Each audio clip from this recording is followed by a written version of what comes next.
男人被恐怖诡异的女鬼压在身下，他不仅不害怕，还感到无比兴奋，甚至流下了幸福的口水。夫人，我看你也是风韵犹存啊。好耶，那就留下来陪陪我好吗？我害怕。当然可以，不过你老公不会突然回来吧？我老公很早就死了，他的尸骸就在地下室。哦，这不是更妙了？要不把他的尸骸搬到房间里来，他也能有点参与感。这不好吧，有点太……看来你对我不是真心的，那我走了。别走，依你，都依你。那现在可就轮到我的回合喽。5点半，第一缕阳光照耀在江小艺的躯体上，闪烁出晶莹的光泽。Nice， 夫人您可真厉害啊！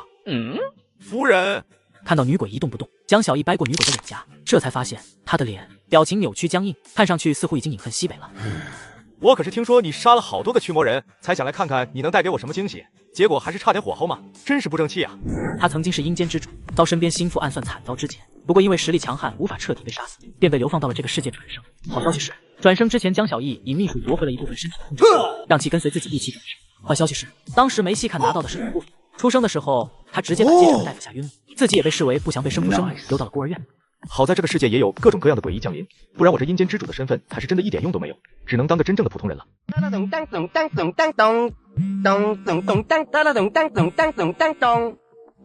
来电的人是孤儿院的院长，从小就对江小艺很好，江小艺也从小到大都叫他老爹，而他能知道诡异出没的线索，也都是托了院长的福，因为院长就是驱魔人的一员，他书房里有很多这一类的书，江小艺从小到大就偷看了不少。喂，老爹啊，这么早打我电话干什么？我正梦到我跟耶稣还有如来斗地主呢，本来都要春天了。你现在在哪？啊，你是不是进我房间发现我没在？其实我不是刚睡醒，我在厕所拉屎。厕所里也没人，你到底在哪？喂，你说啥？厕所没信号，我听不到啊。这混小子是不是又偷看我电子邮件了？我警告你，给我赶快回来，那里是灵域，不是以往的孤魂野鬼，是灵域。是什么玩意儿？喂，真没信号了。言处法随是吧？该死该死该死！不会真的是去那了吧？灵域全家福即将降临，难度 A， 攻略等级区间1至30级，地点赤山市北郊，备注暂无。A 级 A 级，怎么会是连我这种资深驱魔人都有可能死亡的 A 级？现在只求你能坚持到我赶到啊，混小子！此时江小艺转头发现，刚刚还在熊熊燃烧着的别墅，此时竟然完好如初了，甚至完全是一副崭新的样子。别墅的大门无风自动，滋啦一声被推开，似在迎接江小艺的进入。进入别墅后，江小艺看到那个熟悉的女人，愣了一下。这不是昨晚和我激战的女鬼吗？她怎么活过来了？这气息就是一个活生生的人啊！夫人，我们又见面了。女人对她的声音置若罔闻。你不认识我了吗？那你认识他们吗？他们是你老公和儿子啊。女人突然发出凄厉的惨叫，满脸恐惧。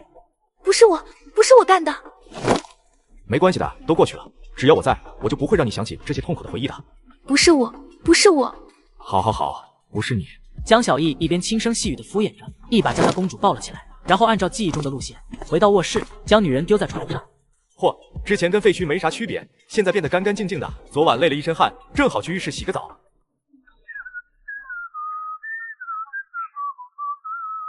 用着你的浴室泡着你的澡，你床上的老婆说你死得好。不一会儿，江小艺刚洗完走了出来，她便发现刚刚还整个一副战后创伤模样的女人，此时竟然正站在那整理头发。哟，竟然还活着呢，真是不得了！女人机械地转过头来，可脸上竟然还是头发，头发里传来怪笑，仿佛是在无情地嘲弄着江小艺。但江小艺看着她，却是笑容更深。我就知道你在。不过你怎么穿上夫人的衣服，还用她的东西啊？你好骚啊！什么？你说这次的灵域根本不可能攻略？这个男人正在使用冲刺螺旋丸驱鬼，而下一秒身下的诡异却突然消失了，连带着整个房间也消失了。男人瞬间掉在地上，摔了个屁滚尿流，还把地上砸了个大洞。这时的他还不知道，他误入了一个哪怕连顶级驱魔人进入都九死一生的灵域。而此刻灵域外面，一群顶级驱魔人大佬正在商量着如何攻略这个灵域。什么？你说这次的灵域根本不可能攻略？没错，只要是心存善念的人，就不可能攻略这个灵域。此时正在发言的是一个刚刚侥幸从灵域全家福中活着回来的驱魔人，代号清洁工。这个灵域是双层灵域，通关第一层会自动被传送到第二层。第二层的那个女人身上有大恐怖，她能偷取他人生命力，反哺自己，让你越来越虚弱。等你反应过来的时候，她已经彻底成长到碾压你的地步。而这个过程只需要短短10几分钟，要不是我有保命的道具，现在都凉透了。也就是说，唯一解就是在刚刚看到女人的时候就杀死她，或使助灵鬼出现，否则必死无疑。没错，可是这根本就不可能啊！那个女人的气息怎么看都是一个活生生的人，神也不会一见面就想到杀了她的。而那个助灵鬼成长速度太快了，并且它还有保密机制，进入灵域的人在里面会忘记跟灵域有关的一切，所以根本没法通过之前的经验来进行2次攻略。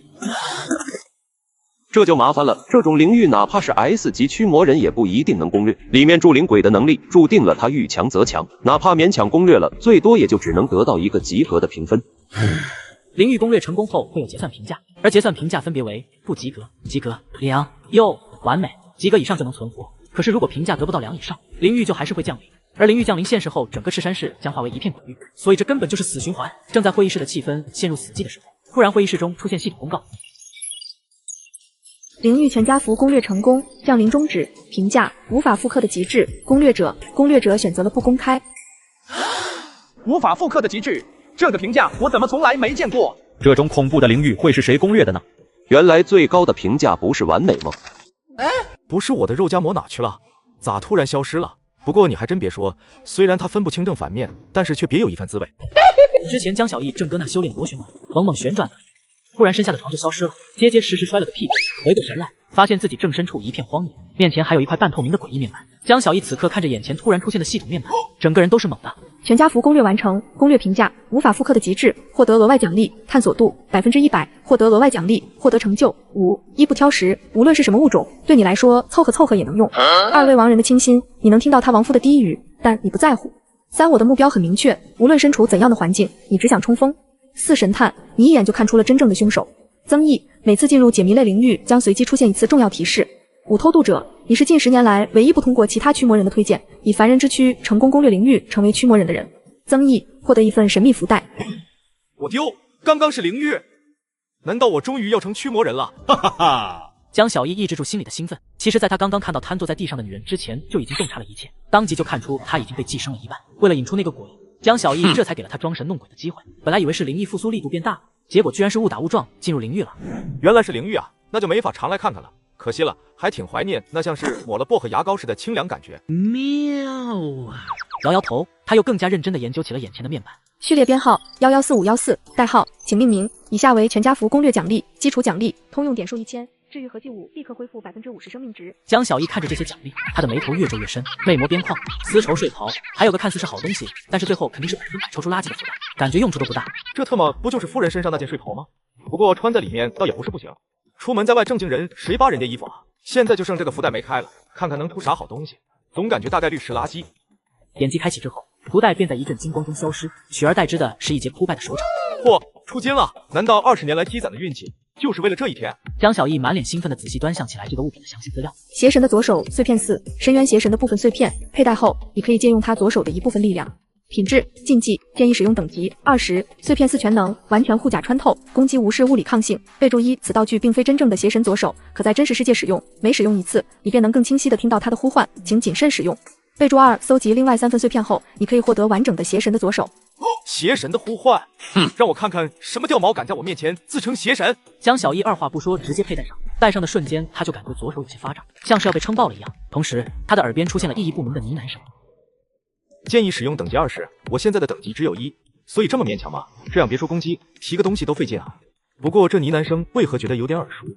强忍着不适，江小艺观察起左手上的那道虚影来。突然，他愣住了，这虚影上的那道伤疤似乎有些似曾相识。下一刻，他破防了。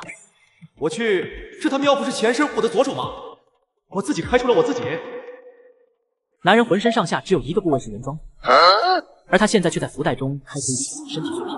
但他不仅没有多高兴，反显得更加疑惑。他因为身体残缺，导致自己前世记忆也是残缺的。他也一直弄不明白，这个世界和他前世的世界到底有没有联系。哎，想不明白就不想了。好在现在除了勇敢牛牛，还多了一个手掌，慢慢攒齐碎片，原装合体，未来可期呀。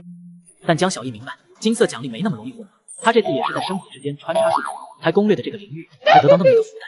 再好运抽到了金色奖励，来源极其不稳定。哒啦咚当咚当咚当咚，咚咚咚当哒啦咚当咚当咚当咚。江小艺看着来电显示，有点心虚。喂，老弟啊，你给我打这么多电话干啥？我刚看到居然有10几个未接电话。此时电话那头的声音却有些哽咽。你现在在哪？我刚才接到通知，灵域被攻略了，你没事吧？老爹你放心，我没去灵域，我只是昨晚和朋友出去玩了，刚刚不知道为啥手机突然没信号了，这会儿正准备回去了。没去就好，哼，等你回来我再收拾你。嘿，看来这老爹还真没叫错。江小艺一直知道院长很关心自己，只是没想到院长对自己会关心到了这种程度。老爹现在应该就在附近，得赶紧回去，必须要比老爹快，不然他肯定会怀疑我来过北郊的灵域。得益于睡袍的耐力加持，江小艺全程几乎没停，一路骑着自行车狂奔回了孤儿院，竟然比院长还快一点回到了孤儿院。院长因此也并没怀疑江小艺去了北郊。江小艺回到自己房间后，第一时间打开了系统面板，鼓捣一下午，总算是对驱魔人整个系统有一些了解。A 级的神秘福袋都只产出了一个碎片，那么如果想获得更好的东西，至少也得是 A 级，甚至是 S 级。犹豫了片刻，江小艺还是将目标放在了 S 级的灵域上。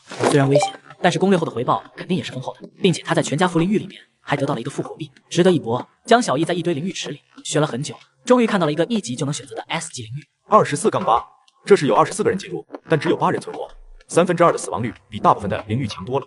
而且这个灵域目前还没攻略成功，有点刺激，就你了。江小艺根本不犹豫，反手就是一个开始连接。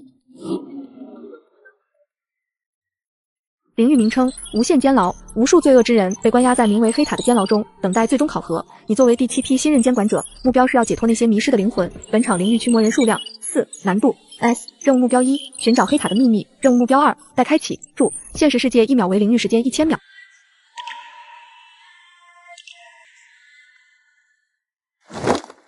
哟，你醒了！这他喵的居然是多人灵域！你进来之前连这种重要信息都不看吗？你们3个是一起的吗？不是，大家应该都互不认识吧？既然如此，我建议大家自我介绍一下，包括擅长的事以及掌握的技能什么的，以便之后的工作分配。我先来吧，我的代号是鬼面狐，目前等级为15级，擅长解谜和布置陷阱。我叫重炮，17级，玩枪百发百中。柳刀14级，技能组是巫术方向的，也勉强能制造傀儡，不过这方面不是很精通。难道没有医疗类的吗？那你呢？我的代号是请命名。那什么，那个不是你的代号，代号要自己取的，你不会到现在还没取名字吧？啊，原来是这么一回事吗？江小艺瞬间以光速召开系统面板，取了名字。OK， 给我个面子，刚刚的都没发生，重新介绍一下，我叫我为江宝通灵域。你擅长什么？江小艺看了看个人面板，似乎没什么拿得出手的东西。擅长吗？我魅力值很高，算不算？这个男人是个罪大恶极的杀人犯，而神明却要送他的灵魂上天堂，甚至还要封他的天神职位，这便是这次灵域的主要任务目标。对此江小艺很不理解，但他也不想理解。肤色正确，行为正确，还想上天堂？妈的，直接枪毙！江小艺为了收集自己的身体碎片来挑战 S 级灵域的无限监牢。此刻监牢内响起一个声音迎接他们的到来。既然来了，那就快报道吧，监管者们。一行人走出房间，来到大厅，才看清说话的人是一只人面鸟手的人面鸟。哦，我可以摸摸你的翅膀吗？你的翅膀好漂亮。你们可以叫我信使，这是上一批监管者居住的地方，现在他们走了，你们就住在这里吧。这几套衣服你们自己穿上，穿上后就能知道监牢的信息了。众人换上衣服后，监牢的信息便如同潮水般涌入了他们的脑海，一时间所有人都待在原地。现在你们已经拥有了黑塔完整的地图，如果你们愿意，还可以随时监视黑塔下层区里任何角落的动向，那里就是关押着迷失灵魂的地方，中层是你们休息的地方，而上层则是黑塔主人居住的地方。你们不要尝试去观测上层，否则会遭受诅咒，必死无疑。我想知道，我们需要做的工作是什么？我们为救赎之神服务，我们的工作自然是帮助那些犯下过罪孽的灵魂得到救赎，能够进入天堂，就是你们要做的事。你们每人每周都必须有一个救赎的业绩，如果实现达到，你们没有完成救赎，那么你们也会被投放到黑塔下层，成为罪人。现实世界关押了几年的人出狱以后都不一定改过自新，这里的都是极恶之人，一周就要完成一次救赎，是否有些异想天开了？当然，我知道条件很苛刻，不止我知道，救赎之神也知道，所以你们救赎的方式并不做限制，你们在黑塔下层拥有和神一样的全能，你们能想到的一切方式都可以实施，救赎之神要的只是你们的业绩。什么都可以吗？什么都可以。对了，这个给你们。信使拿出4个手环，递给了他们，手环上刻着4个不同的数字。江小艺是87，鬼面狐是68，重炮是60，柳刀是63。这是我们的房间号。不，这是我对你们的好感度。好感度？难不成还有感情线？正在众人疑惑时，江小艺看着自己超高的好感度，却突然兴奋了起来，转头就给信使抛了个媚眼。讨厌，现在还上着班呢，收敛一点了啦。你娇羞个屁屁啊！这个好感度代表的是我对你们的容忍度，换句话说，是我的耐心。建议最好不要再做类似的事，消磨我的好感度。看来这招行不通啊。好感度+2，目前89。江小艺愣了下，偷偷看向重炮的手环，发现他的好感度降为了59。呵，有点意思。那么尽快开始你们的工作吧，祝你们好运。众人在信使离开后，经过一番商讨，还是决定先从下层救赎罪犯的任务开始执行。有了监管者的权限，他们可以直接传送到下层的任务。一行人传送到档案室里，挑选准备救赎的罪犯。档案室里空无一人，只有一只鹦鹉悬在门口的铁杆上，嘴里不停重复着忏悔救赎迷失灵魂，忏悔救赎迷失灵魂。而在档案室正中间摆放着一块石碑，上面写着4则救赎须知。前3条规则都没啥，唯独第4条却非常值得推敲，以进入天堂为准。也就是说，即便囚犯真的忏悔了，也不一定能拥有进入天堂的资格。或许是因为有的囚犯犯下的罪孽太大，导致无论如何天堂都不会接纳他们了。有可能。总之，我们先尽量挑选罪孽轻一些的吧，这样无论是让他们忏悔，还是被天堂接纳的可能性都要大一些。众人都在档案室里挑选了起来，其余几人都是在教唆盗窃之类的区域寻找目标。江小艺却是一头扎进了无法分类的区域。无法分类，顾名思义，就是犯下的罪孽不止一项，无法具体分类。江小艺也只是好奇这些罪犯到底能罪恶到什么地步。团伙盗窃，等同伙入狱后，又趁机强奸其妻子，完事后达人毁尸灭迹，还使用了耶稣同款裹尸布进行抛尸。卧槽，什么综合性人才？还是双性恋，有特殊癖好，对女性表现为 S， 对男性表现为 M， 这是什么逆天海扁虫？别闲逛了，我们差不多找好目标了，抓紧时间。江小艺闻言把档案塞了回去，然后去盗窃区随便抽出一份档案，就跟着众人一起各自传送到了监狱。等江小艺回过神来的时候，他已经坐在了一张椅子上，面前是一个赤着上身、被绑在石柱上的男人。江小艺看了眼手里的档案，顿时懵，因为这个人就是他之前看的那个逆天海扁虫，因为他也盗窃过，所以他的档案在盗窃区也有一份。坏了，档案上没有照片，也不知道是你啊，这完全没有救赎的欲望。你叫约翰是吧？生前曾经盗窃过。是的，那么尊敬的监管者大人，您打算如何救赎我，让我忏悔，把我送进天堂呢？无意忏悔。肤色正确，行为正确，还想上天堂？妈的，直接枪毙！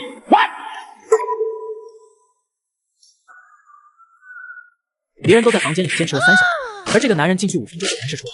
不过这并不是他不行，反而是因为他太强了，5分钟就干完了别人3小时干完的活。所以这就是你5分钟就结束了救赎的原因吗？这不能怪我，他是个黑人，还像耶稣一样被绑在柱子上，还敢威胁我。最让我难受的是他还扒拉我。我不知道面对这种情况，谁能忍得住不往他脑门上钉钉子？你不是说他被绑起来了吗？他怎么还能扒拉你？哎，难不成你给他解了手上的绑，往他手上也钉钉子了？钉完他的脑门才想起来耶稣被钉的是手掌。我是文盲，真是不好意思了。那你的好感度有变化吗？没变，我出来第一时间就看了。这信使当时说的是不择手段，可以采用任意方法进行救赎，所以我猜测指标里应该包含了次品率，弄死1-2个灵魂大概是无伤大雅的。信使倒的确说过可以不择手段，但你的好像是不择手段的想把囚犯弄死啊，还次品率，你当这是场子是吧？这不就是一条将灵魂送往天堂的流水线吗？跟工厂有啥区别？只要能进天堂，谁来都一样不是吗？江小艺这一句无心之语，鬼面狐听到却瞬间兴奋起来。你们说，这有没有可能就是黑塔的秘密所在？我装逼乱说的，你怎么又懂了？你们想，救赎之神主管救赎，那么按理说他的职责应当是普度众生，可现在的实际情况跟他的职责显然是相悖的。现在的实际情况是，黑塔变成了流水线，不管质量只管数量，初衷已经变了。既然如此，我有一个想法，不能只顾着救赎任务。我好感度高，我去找信使探探口风，看看能不能得到一点点线索，哪怕万一被扣点好感度问题也不大。如果都只顾着救赎任务，那永远无法攻略这个领域。正当众人还想再说些什么的时候，大厅突然出现声响，距离黑塔进入宵禁状态还有1分钟，请各位监管者在此之前回到自己的房间，否则将被视作威胁，投放进下层监牢。众人闻言也来不及多说，立马各自选了个房间溜了进去。随着4人关上房门，他们各自的手环开始了播报。今日累计成功次数0，好感度扣除10，业绩不达标，请再接再厉。其他人的播报到此为止，但江小艺和重炮却还在继续播报。检测到您的好感度为49，低于50，您能够使用的监管者全能变弱了，不再对囚犯绝对压制，在救赎时可能遭遇囚犯反抗甚至威胁。请注意，您在救赎时亵渎了耶稣，救赎之神很满意，您的好感度回调至89，请再接再厉。我去。4日，众人来到大厅，见面后重炮就说了自己好感度低于50的问题。众人闻言皆是心里一沉，而江小艺并没有向众人说明自己好感度的情况。失败1次扣10点，好感度低于50权限变低，救赎就越容易失败，然后继续扣好感度。谁也不知道好感度变低到底会怎样，得做最坏的打算了。既然如此，我今天就先不和你们一起去了。如果你的推测属实，那么好感度其实也是一种倒计时。趁我现在好感度还多，有容错率，我去和信使打交道，看看有没有其他途径。你们继续去监牢尝试救赎。中午我们会合交换情报，我到时候再决定去监牢里该如何救赎。倒也不是江小艺多么大意，而是这种多人灵域攻略，活下的人越多，奖励越丰厚，反之则会根据死亡人数递减。S 级灵域抱团是最明智的选择。搞内讧对驱魔人来说是大忌。三人也明白江小艺这是在通过牺牲自己的容错率帮他们。那就拜托你了，看你的了。监管者找我有什么事情吗？我想说，你是我见过最漂亮的女孩，你的眼睛就像星星一样耀眼。如果你找我是为了职责以外的事，请你立马离开。好感度+1，目前90。哦，我唯一的心愿就是摸摸您那对可爱的柔软的小翅膀。信使大人，如果有如此殊荣，我相信我一定能更好的投入我的工作。您可以满足我吗？哼，这样就能让你心甘情愿的工作吗？监管者，你竟然如此廉价，真是令人失望。好感度+1，目前91。不，这不是廉价，是爱慕，是我对您的爱慕让我愿意放下一切。相信我，我会为您献上忠诚。既然如此，我便赐予你获得如此殊荣的机会。你需要用更加恳切务实的工作来回报我的恩赐。江小艺伸手捏了捏那对看似骇人，实则滑嫩柔软的翅膀，轻拢慢碾抹腹土，初为软翅后揉腰。你做什么？信使大人，其实我还有件事想拜托你帮忙。你说。我昨天睡觉的时候，床板有些硌腰，你能陪我去看一看是怎么回事吗？帮下属解决生活上的琐事也是我的职责之一，那就没有办法了。好感度+1，目前100。